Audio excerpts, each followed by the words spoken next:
since like maybe end of January, something like that.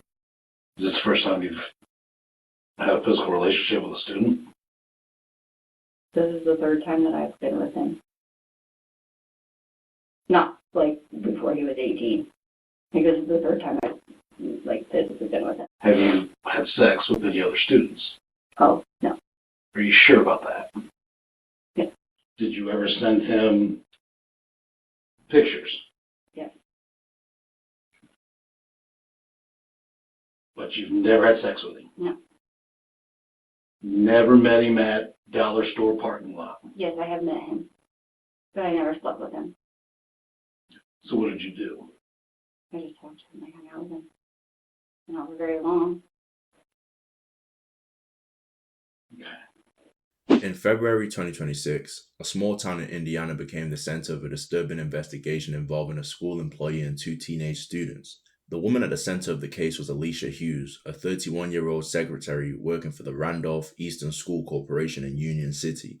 What began as a domestic disturbance quickly turned into a criminal investigation that shocked the community. The events that exposed the situation reportedly happened on Valentine's Day 2026. According to police, Hughes' husband came home and discovered her in bed with an 18-year-old student from the same high school where she worked. The confrontation between them escalated into a disturbance, and police were called to the home. What officers initially believed to be a domestic incident quickly took a far more serious turn as they began questioning Hughes about her relationship with the student. During questioning, Hughes admitted she had been involved in a sexual relationship with the student and said the encounters had started near the end of January.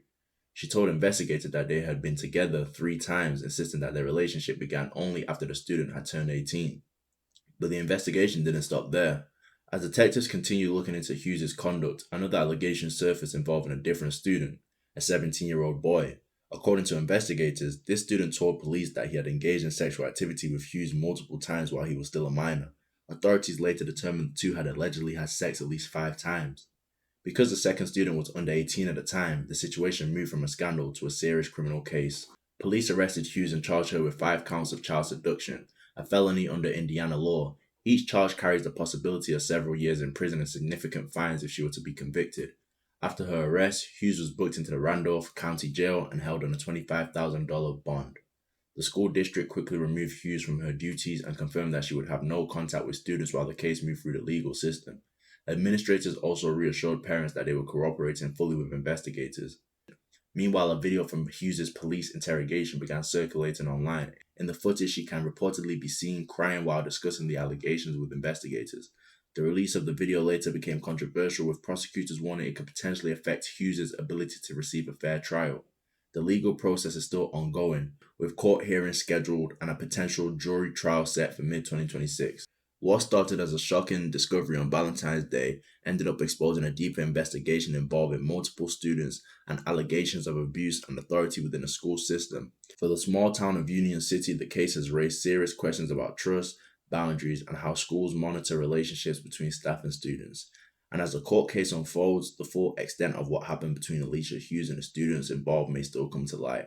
Nearly a decade before the Alicia Hughes case, another teacher scandal captured national attention, this time involving a Texas high school educator named Sarah Folks. In 2017, Folks was working as a science teacher at Lockhart Independent School District, specifically at Lockhart High School near Austin. At the time, she was 26 years old and taught subjects including anatomy and environmental science. The case began when a school administrator reported concerns to police about a possible inappropriate relationship between Folks and a student. Authorities launched an investigation and interviewed a 17-year-old male student who had been in contact with the teacher both in person and through messages. Detectives determined the relationship had turned sexual, which made the situation illegal under Texas law because educators are prohibited from having relationships with students regardless of age. Once investigators gathered enough evidence, a warrant was issued for Folks' arrest.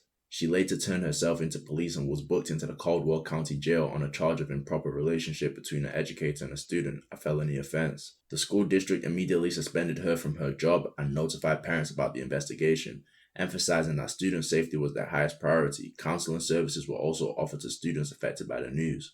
As the case progressed, investigators uncovered additional details about the relationship.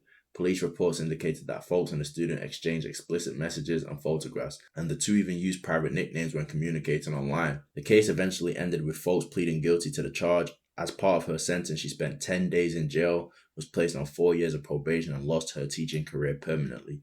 Now, guys, the reason I added this second story right here is because after hearing all that craziness you just heard, would you believe that the man is still with her 10 years later? Like, he's still with her, still her husband. And the crazy thing, when I was doing research for this case, she was actually bragging to her co-workers about cheating on her husband, not just with the teen, but with other men. And yet he's still with her.